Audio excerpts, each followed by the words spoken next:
Donc bonjour, donc une petite vidéo, le constat qu'on a fait et refait et on se répète, le constat qui est fait par un journaliste de CNews que vous connaissez bien. Derrière, je fais une petite réponse et derrière les solutions. À tout de suite. On importe de plus en plus de produits agricoles et on en vend de moins en moins. Donc la balance penche du mauvais côté. Voilà, c'est ça. Hein. On exporte encore, mais moins que les Exactement. importations. C'est un nouveau souci pour nos finances. C'est un énorme souci, et je dirais même c'est une catastrophe. Parce qu'à part l'aéronautique et les produits de luxe, eh bien, on cumule les déficits depuis des années. En gros, pour faire simple, on est à 100 milliards de déficit de la balance commerciale chaque année et depuis très longtemps. Si on regarde les chiffres depuis le début de l'année, rien qu'au premier semestre, on est à moins 43 milliards. On importe trop, on n'exporte pas assez. Alors, la situation est vraiment dramatique dans le domaine agricole au moment où, vous le savez bien, les exploitants agricoles demain seront dans la rue demain vendredi. Il y a le fameux accord du Mercosur. Qu'est-ce qui va se passer? Comment va-t-on digérer cet accord? Parce qu'on va importer plus et sûrement pas exporter plus. Donc, on exportera sûrement plus de voitures et de machines agricoles, mais ça, c'est pas nous, ce sont les Allemands qui vont en bénéficier. Quand on regarde précisément les chiffres, ça fait peur. Alors là, je rentre dans le détail. La dégringolade, elle atteint 92% en l'espace d'un an. Vous vous rendez compte pour les... La dégringolade justement des ventes, des exportations. des exportations. Concernant Ouais, la ouais, balance commerciale, c'est-à-dire ce que la balance commerciale devrait générer, moins 92%. On avait atteint 10 milliards d'excédents en général avec l'agriculture, les bonnes années, j'entends. L'an dernier, c'était 4 milliards 6. Là, on va vers zéro sur la balance C'est commerciale. l'excédent qui a diminué de Qui baisse. 90%. Exactement, et qui va arriver au niveau zéro. Les raisons, je vous les donne.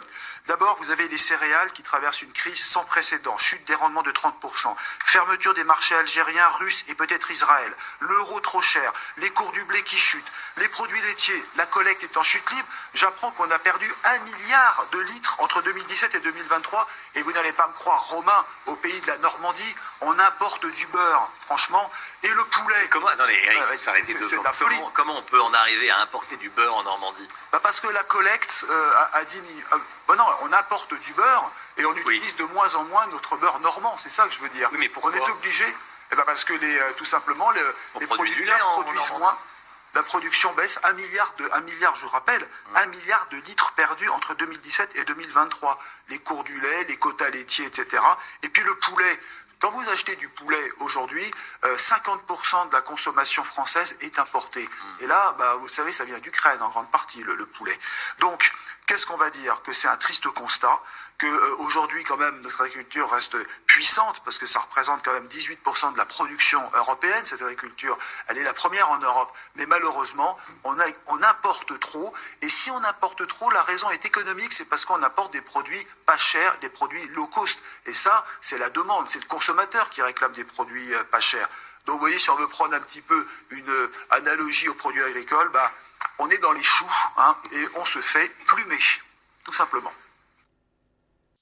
Donc vous avez entendu l'analyse du journaliste de CNews, c'est la même sur la 15 et sur les autres chaînes, sur BFM.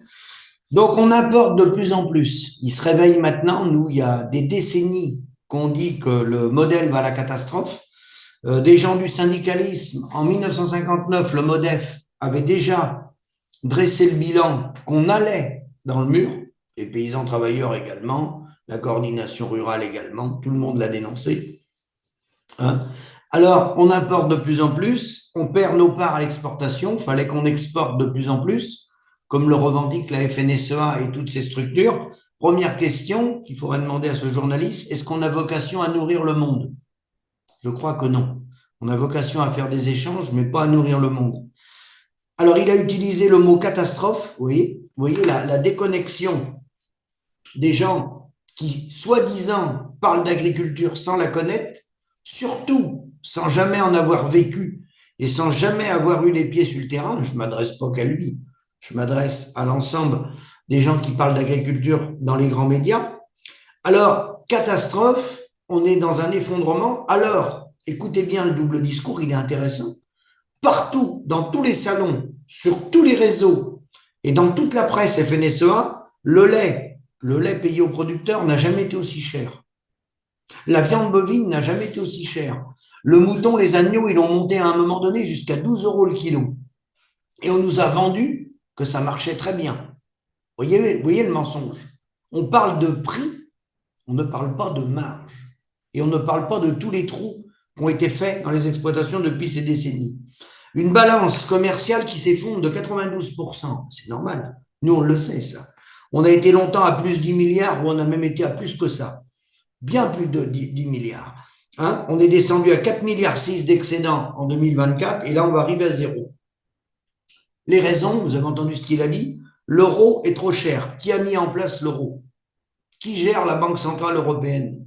Qui fait une politique monétaire digne de ce nom? Que font nos élus? Je vais m'arrêter là. Le lait, on a perdu 1 milliard. Bah, bien sûr, c'est la théorie de Ricardo des avantages comparatifs, c'est le libre-échange qui détruit la paysannerie.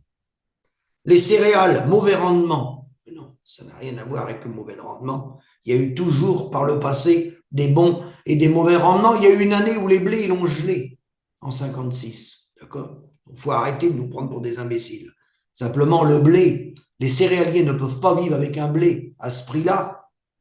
Il est complètement déconnecté de la réalité de la société. Vous pouvez le doubler, le prix du blé, et ça suffira pas. C'est ça la réalité.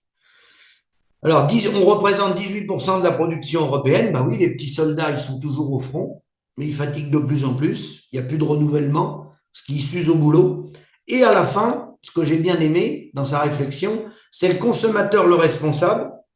Pas un mot du financement du modèle agricole, plus de 100 milliards d'euros de chaque année que ça nous coûte, bien plus que ça, plus de 150 milliards d'euros.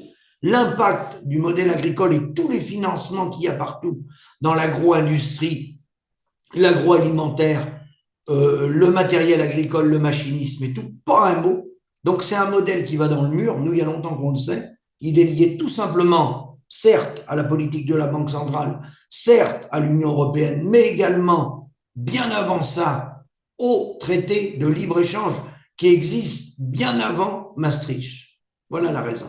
Donc, je vais laisser la parole à un dernier intervenant. Parmi les solutions sur l'international, je fais court, je l'ai déjà dit, c'est la coopération entre les États, c'est l'OIC, l'Organisation internationale du commerce, avec équilibre de la balance des paiements, où on fait des échanges juste sur la partie qui nous manque. Tout le reste, on est capable pratiquement de tout produire chez nous. Et la petite partie qui nous manque, on le fait avec des États membres sur la base de la coopération, avec une banque centrale digne de ce nom et avec un outil monétaire qui nous permet de faire les échanges pour équilibrer la balance des paiements. Donc, je ne vais pas reprendre la parole, je laisse le mot de la fin à Alexandre Boisson, qui connaît très bien le sujet des circuits courts, circuits locaux, SOS Mer, avec qui on partage le combat. La parole est à Alexandre. Merci, à bientôt. Juste une petite réflexion pour aider les producteurs locaux, ceux qui ont des projets pour relocaliser l'alimentation, les agriculteurs qui sont en difficulté, bref, tous ceux qui nous aident à avoir de la résilience sur les territoires. Par notre propre expérience, donc celle de SOS Mer, on sait que pour parler aux élus, il vaut mieux une association. Pour parler à des investisseurs ou à des soutiens financiers, il faut mieux aussi que les choses soient carrées. Donc on vous invite à vous intéresser à Mimosa, ça s'écrit M-I-I-M-O-S-A. On vous invite aussi à vous intéresser à crowd farming, crowd pour foule et farming pour les fermes. C'est-à-dire comment on finance des projets de consommation directe chez les producteurs. Terre de Liens, qui est une méga référence. On vous invite à vous intéresser aussi aux cigales. Alors, si on fait tout un package comme ça de références, même si j'en oublie, donc n'hésitez pas à chercher par vous-même toutes les personnes qui peuvent financer les outils de transformation des producteurs locaux. Si on vous fait un package comme ça, c'est pour sécuriser vos investissements. Alors nous, on n'y gagne rien, hein. On vous fait juste réfléchir sur ça. Qu'est-ce que ça permet d'associer ces plateformes.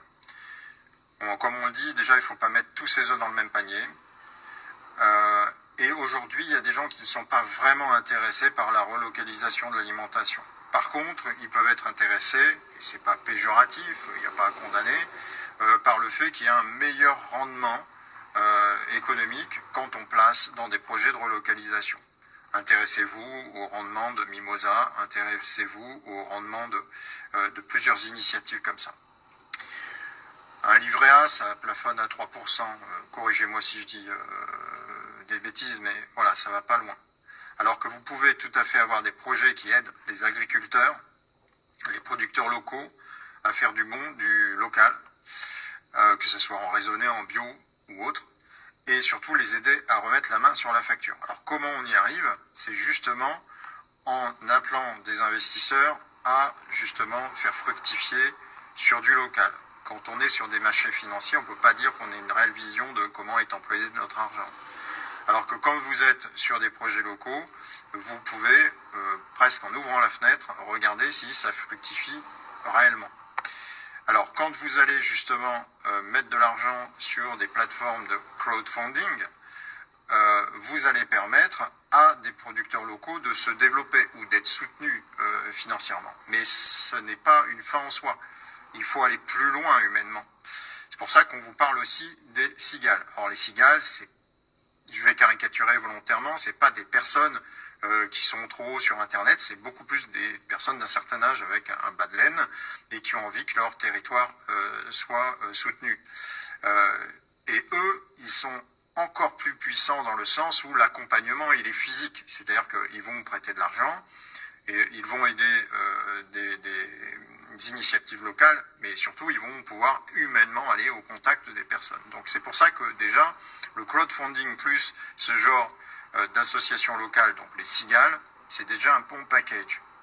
Et puis, pour verrouiller le tout, pour vraiment avoir une aide aux producteurs locaux, il n'y a rien de tel que le projet alimentaire territorial. Et ça, là, on parle d'élus. On parle de personnes en charge de relocaliser l'alimentation. Donc, si vous reprenez le triptyque, crowdfunding, que ce soit Mimosa, que ce soit crowdfarming ou d'autres, que vous passiez aussi par Terre de Liens, vous verrouillez votre investissement en mettant aussi des billes chez les cigales, ou en demandant à ce que les cigales s'intéressent à un projet où vous allez aider des producteurs locaux si vous avez déjà mis dans le crowdfunding. Et ensuite, vous accompagnez cet investissement auprès des gens en charge du PAT. Vous avez plein de paramètres qui permettent de sécuriser l'investissement. Pourquoi? Parce que le crowdfunding, ça fonctionne auprès d'une certaine génération. Toutes les jeunes générations passent beaucoup par ça. Et il y en a qui font vraiment presque du 8% sur de l'investissement sur des projets alimentaires territoriaux. Regardez Mimosa, regardez les rendements, renseignez-vous, vous allez voir que c'est des bons placements. Donc ça vous permet de parler à des jeunes générations et puis des gens qui ne sont pas forcément intéressés par la relocalisation, mais qui vont se dire « Ah bah oui, avant j'étais à 3%, là si je peux avoir 7 ou 8%, ça m'intéresse plus. » Renseignez-vous. Nous, on n'est pas des conseillers financiers. Nous, ce qui nous intéresse, c'est que les agriculteurs puissent remettre la main sur la facture. Les producteurs alimentaires territoriaux puissent remettre la main sur la facture. Qu'on sorte de cette prison économique où ils bossent, ils produisent du lait, ils produisent d'autres trucs, et puis d'un seul coup, ça ne correspond pas au quota. On demande à ces gens-là de verser le lait dans le caniveau. Vous imaginez bien que ce n'est pas humainement acceptable. C'est un modèle. Il a le mérite d'exister, ce modèle, avec tout un tas de subventions, mais ce que veulent les gens, c'est être fiers de leur travail. Donc, pour que les agriculteurs, pour que les producteurs locaux puissent être fiers de leur travail, ils doivent pouvoir, comme tous les autres métiers, faire un travail facturé et avoir donc la main sur la facture. Comment on arrive à ça? On arrive à ça, justement, en finançant des outils de transformation. Donc un abattoir mobile quand il s'agit de viande, ce qui va nous permettre de transformer le lait en yaourt, en beurre, etc. Ça, c'est des outils de transformation et j'en passe. les grosses machines pour laver les légumes, pour les couper, pour les empaqueter, tout ça c'est des outils de transformation. C'est ça dont ont aujourd'hui besoin les agriculteurs, les producteurs locaux pour remettre la main sur leurs factures. Mais pas seulement. C'est-à-dire qu'il faut les aider financièrement à acquérir ce genre de machines, mais il faut que derrière il y ait des débouchés. Et c'est là où la partie publique, va rentrer en ligne de compte. Si vous produisez plein d'aliments qui terminent à la poubelle parce que personne ne les achète, parce qu'il y a trop peu de personnes qui sont au courant que ces produits sont bio, bons, pas chers, bref, de bonne qualité, ça n'a aucun intérêt de financer des outils de transformation. Donc, pour s'aider, il faut bien sûr la partie publique, et la partie publique, donc les élus, vont être beaucoup plus rassurés si effectivement vous avez donc ce triptyque des gens qui investissent, donc des gens lambda qui investissent dans des produits, dans des outils de transformation à destination des producteurs locaux. Si vous avez des clubs d'investisseurs locaux type Cigale qui vont s'assurer que tout se développe bien, parce que c'est bien, je donne encore un exemple, mais vous avez acheté l'outil de transformation, mais votre agriculteur, il est pas bien, il est tout seul, il déprime, bref, oui, vous avez juste acheté un truc et ça produit pas, parce qu'il faut maintenir, il faut aider, il faut assister, il faut vraiment être humain avec ces personnes-là. Donc c'est en ça où le club des investisseurs, les Cigales, je vous invite à regarder. Vous tapez club d'investisseurs sur votre moteur de recherche, vous trouverez. Ça vient renforcer les investissements qui sont faits par les gens lambda à travers le crowdfunding. Vous avez une assistance. Et donc ça, c'est déjà deux blocs très rassurants pour les élus. Pourquoi? Parce que si vous prenez par exemple Mimosa, ils vont étudier le bilan économique de l'entreprise avant de mettre en ligne le besoin de financement de cette entreprise. Donc déjà, il y a quand même sacrément du boulot d'investigation de fait. Deuxièmement, vous avez une assistance humaine, c'est-à-dire les clubs d'investisseurs qui sont là et qui se vérifient que la personne va bien pour produire et puis que l'argent est bien employé. Voilà. Et puis, donc, quand vous allez après voir les PAT, les élus, donc les gens en charge du projet alimentaire territorial, il y a ce qu'on appelle l'abondement, c'est-à-dire que l'État lui-même peut venir mettre l'euro supplémentaire sur les 3 euros qu'il faudrait pour acheter un outil de transformation. Il y a 2 euros du privé, donc crowdfunding, les Cigales, et puis le 3e euro qui va être l'État, donc nos impôts, mais parce que c'est pour la bonne cause de la résilience du territoire. Et donc, à partir de là, vous avez des élus à qui vous parlez qu'il y a déjà des financements qui se font. L'euro supplémentaire, c'est moins compliqué de le donner à quelqu'un dont on sait qu'il y a une traçabilité, que les choses se font. Et puis, l'euro, les gens concluent là-dessus, du projet alimentaire territorial, ça va être aussi d'aider au débouché. C'est-à-dire que si les enfants dans les cantines, les personnes dans les EHPAD doivent manger quelque chose qui les met en santé, si pour des raisons de sécurité civile, si on doit avoir de la nourriture locale, vous avez tout le package pour que vraiment ça se passe de la meilleure manière. Merci de votre attention. Intéressez-vous à cette méthodologie et puis surtout aidez les producteurs locaux à remettre la main sur la facture. Bonne journée.